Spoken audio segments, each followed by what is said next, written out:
Welcome to Innovation and Leadership. Today on the show, we've got Joe Pulizzi. And they started to figure out, okay, well, what if we just created a 24/7 financial newscast targeting these people and just delivering the best, absolute best value there is around all the financial problems that they would have. So there's a really great picture that I show in my presentations that basically it's a video production studio, and it's right inside the bank at Yuska Bank. This is another episode of our Innovation and Leadership series where we interview pro athletes, world-class musicians, CEOs, Hollywood filmmakers, and a wide variety of other high achievers. Before we get rolling, I want to invite you to get involved with Child Rescue, the charity our founder started. To learn more about them, just come to our website, icollective.co, and check on the Child Rescue tab on our menu. Also, I want to talk to you about one of our show's sponsors. I met these guys back on episode 6. CEO Zach Smith was telling me all about starting a skateboard company and how much he hated doing the bookkeeping for a skateboard shop, and how he really got led to start this business, Bookly, that's a hybrid combining bookkeeping software and human services. And I'll tell you why I let him become a sponsor. It's because I use their service now. I don't love paying $50 an hour for bookkeepers to do stuff that I know software could do way, way cheaper. But I don't love bookkeeping at all. So I want a real live human who knows what they're talking about to help me with the stuff I don't understand. Probably the straw that broke the camel's back for me, though, the thing that put me over the top was that they could do my taxes and payroll also. So totally suggest checking them out. Go to their website, bookly.co, and check out their flat rates. I've been super happy with them. So now on to today's episode. Joe, thanks for making time. Oh, thank you for having me. I appreciate it. So we're big fans. We're groupies of all you guys at Content Marketing Institute and your book specifically. But tell us about the new book coming out, or that just came out here on the weekend. Oh, book number 5. Yeah, we're in launch mode. So my good friend and colleague, Robert Rose, and we decided about a year ago that this book needed to happen. So, I mean, as you know, 2013, I wrote Epic Content Marketing, which was all about how to create a content marketing strategy. Content Inc. was all about how if you build an audience first, a loyal and trusted audience, then you can figure out what your business model will be later, and you could sell all kinds of things.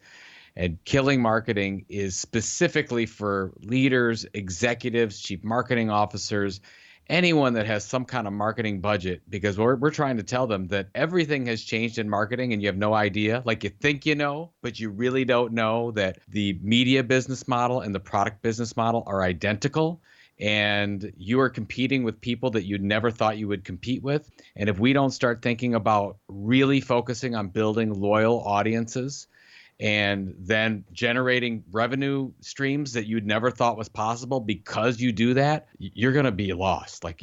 I really feel in the next 5 to 10 years, like the future of the business model in general for organizations is going to come out of the marketing department, and specifically out of building audiences. And when I say that to executives, they look at me like I got 2 heads, and I'm like, that's fine. I don't care. I really absolutely believe that this is happening. And I don't feel that content is going to be of service to marketing as much anymore. I think that content is going to drive audiences, and you are going to see all kinds of change happen from marketing. And we touch on that in Killing Marketing, and basically what we thought was marketing wasn't really marketing, and we really have to start thinking differently. Well, I'm a huge fan. I think the thing that really tipped me over, and I know you guys have covered them in other, on the website and other books and stuff, but I feel like this book reemphasized it again, is, coming from more the professional side, right? We're not, originally investment banking, used to run a private equity fund. I think that at least some of the folks I hang out with, sometimes they discount things as a marketing fad or they're just doing this thing, right? But I need to get real work done or something, right? Yeah, and sure. To me, I think one of my favorite examples is the Yuska Bank, and I'm probably saying it wrong, but can you? No, that's right. Can that's you correct. cover that? Just a little bit of their story and how most people don't think about something like this coming out of a bank? Oh, I love Yuska Bank, one of my favorite case studies on the planet. So basically, Yuska Bank, one of the largest banks in Denmark. This is years ago.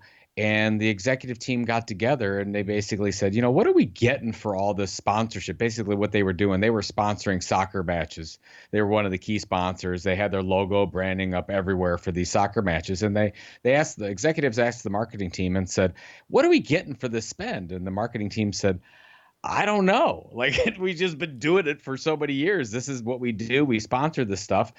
And they came up with this incredible idea and said, well, what if we become sort of the leading go-to financial resource for these young, I'm going to say millennials, but I hate using that term, younger millennials that we're trying to target. I said, well, it's never been tried before. A bank has never done it. And they started to figure out, okay, well, what if we just created a 24/7 financial newscast targeting these people and just delivering the best, absolute best value there is around all the financial problems that they would have.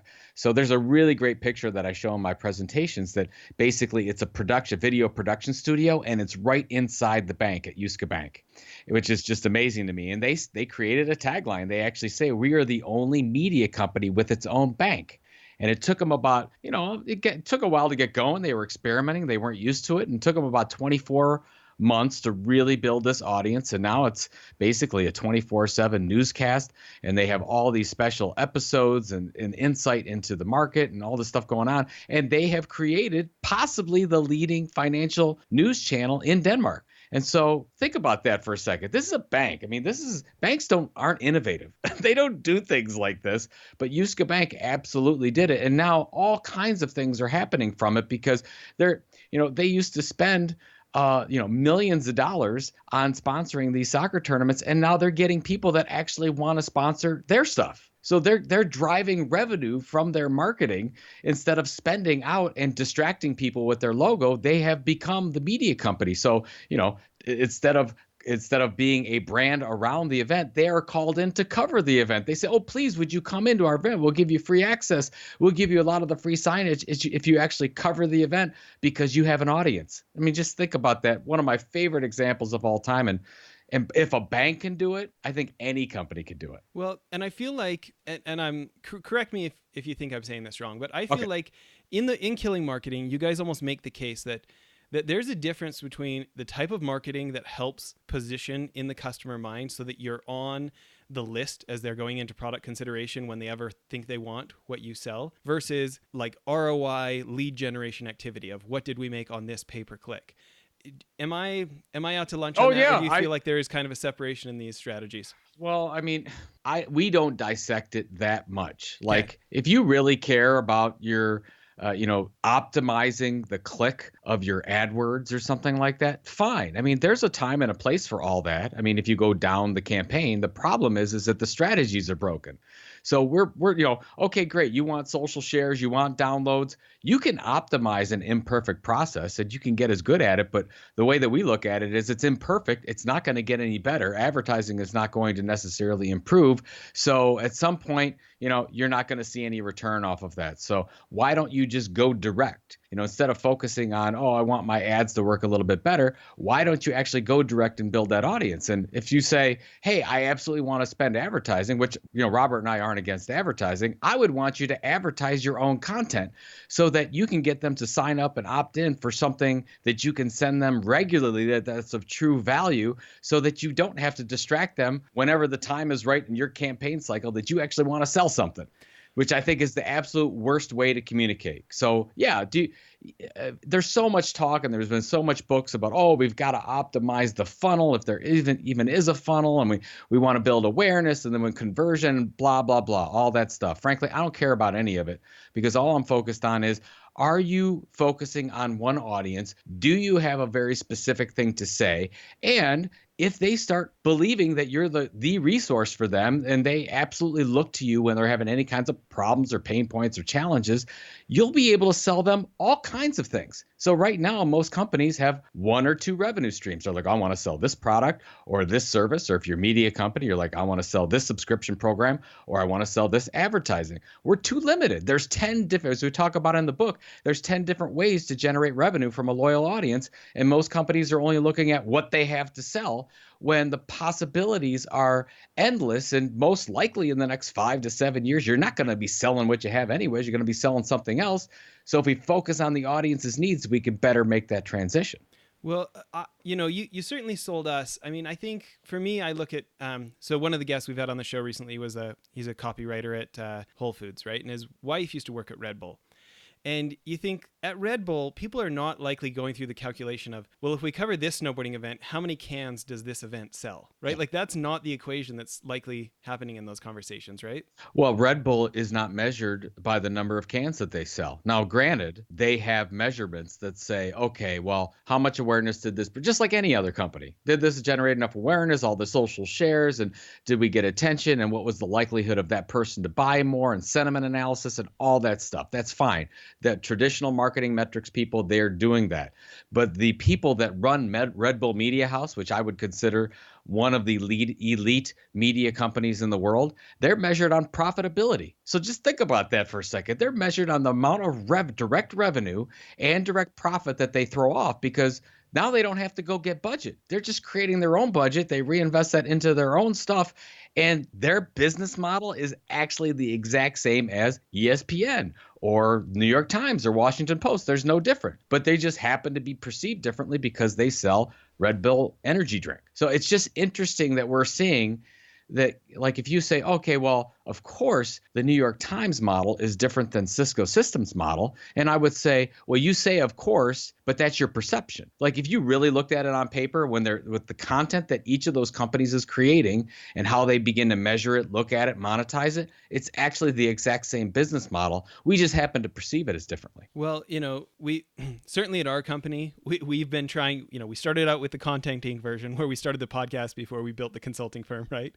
And nowadays we're trying to transition this where we're actually revenue generating from the podcast. And we've got we went and got we've got one of these fancy video cameras, a Red camera, right? So we're getting into video that way. Yeah. And this idea of, I look at one of my advisors when I used to run a private equity fund over at Bloomberg, New Energy Finance. And to me, anybody who wants to say, oh, this is just, Red Bull, that's just for selling stuff to teenagers. What about what about stuffy businesses, right? To me, look at Bloomberg. I mean, how do you separate Bloomberg, the media company, from Bloomberg, the provider of terminals, right? That's right. You can't. I mean, a great example that we talk about in the book that's sort of, because everybody's like, oh, of course, Coca-Cola and Procter and Gamble and they're consumer companies and they can do that. And then, you bring up, what Bloomberg is doing. And I always bring up in the book what Arrow Electronics does. A lot of people don't know Arrow Electronics. Arrow Electronics is sort of the Amazon.com of distributing and selling electronics equipment. They're a Fortune 119 company, $24 billion in revenue, and a hardcore B2B company. They went out over the last 2 years. The executive team was concerned because the media companies in their industry were hurting. They weren't investing in research or journalism. A lot of them were going out of business. They're like, look, our audience, our customers are get so much of their information from these media companies. If they go out of business, it's going to kill us. Like, we're not going to have an educated consumer base. We're not going to be able to sell innovative products. What do? So over the last 2 years, they purchased 51 different media brands. They spent millions of dollars purchasing it. And now they've become the leading media company in the electronics industry. And they reach 76% of all electronics engineers. I mean, that's just blow your mind stuff. And they do it at a profit. They absolutely are profitable with that. And people are saying, no, are you kidding me? Yes, absolutely. That's happening. So they have a media company and they also have a regular product and service company. And they're looking at how those two companies work together and integrate. But you're going to have new products, services, new revenue streams coming from the media side that you never thought possible, because you are as close to the customer as you could possibly be, because you're delivering their education on a daily basis. So I actually think this is a good place to pause for just a minute to tell you about one of our show sponsors. I was actually pretty excited when Skillshare reached out. A lot of our listeners know I'm a real learning nerd, really into the audiobooks and things like this. And these guys have a ton of great classes. There's like 16,000 classes on their website, but you only pay one monthly price. You don't have to pay per class like a number of the services out there. So it's unlimited access with a low monthly price kind of thing. But the breadth of the classes and the quality of them, I'm actually really impressed with. I was on there for just a few minutes and I had like a dozen classes I've saved to take. There's stuff on social media marketing, mobile photography, logo design, just all sorts of things for growing a business or creative things. And what's nice is they're letting me give away a free month. If you go to Skillshare.com/leader, you can get a free month. The class that I would recommend for sure right off the bat, though, is from Seth Godin. I'm a big Seth Godin fan, read all his books. A lot of my friends are too.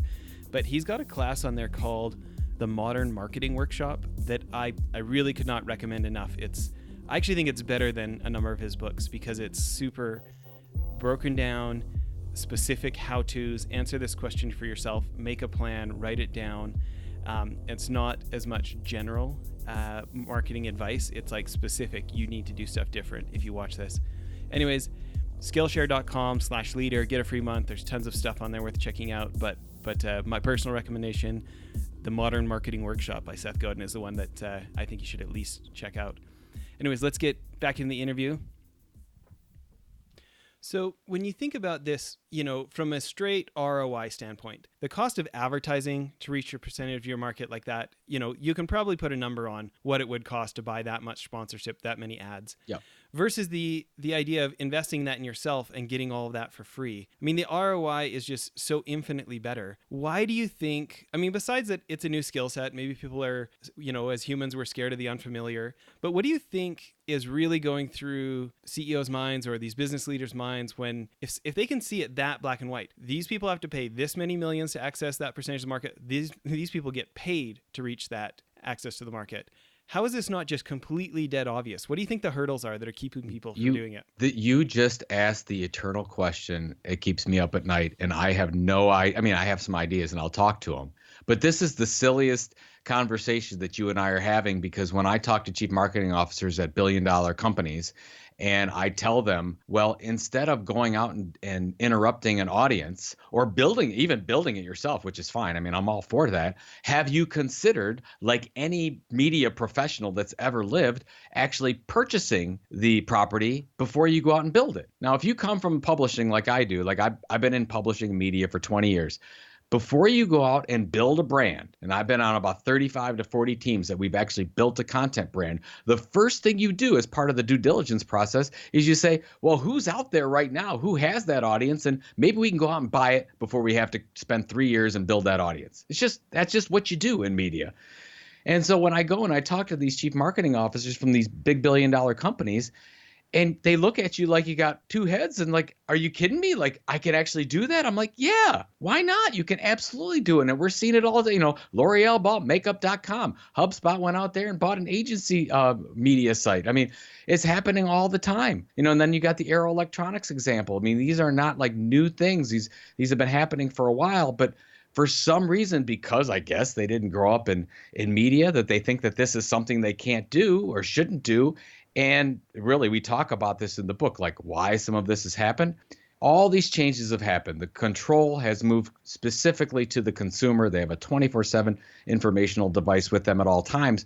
But our marketing, communications, and PR departments haven't changed in 75 years. Yeah. Really. Even with all the social media and everything that's happened, we're still set up the exact same way.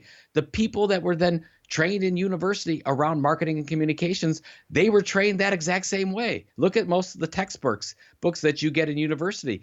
Even though they'll add social media and new PR and all this stuff, real-time marketing and all that stuff, they still don't talk about creating your own audiences and actually having that as be an option for you, which, we are desperate to try to change at Content Marketing Institute. But what you have uncovered, this is the thing that I just can't understand, that CMOs and CEOs just can't, they just don't even see it as an option yet. But, you look at such an advantage for the people that do, like the guys that bought CMI, right? Isn't this their thinking? They want to get access to, the huge loyal fan base you guys have built? They did this. They did what I just say. So we were purchased by UBM, big media and events company out of London in June of 2016. They looked at the market. They have a whole M&A team, and they said, okay, well, should we, we're a big events company. Should we go out and build it? How would it take us to do that? Who do we have to get? Look at all that stuff.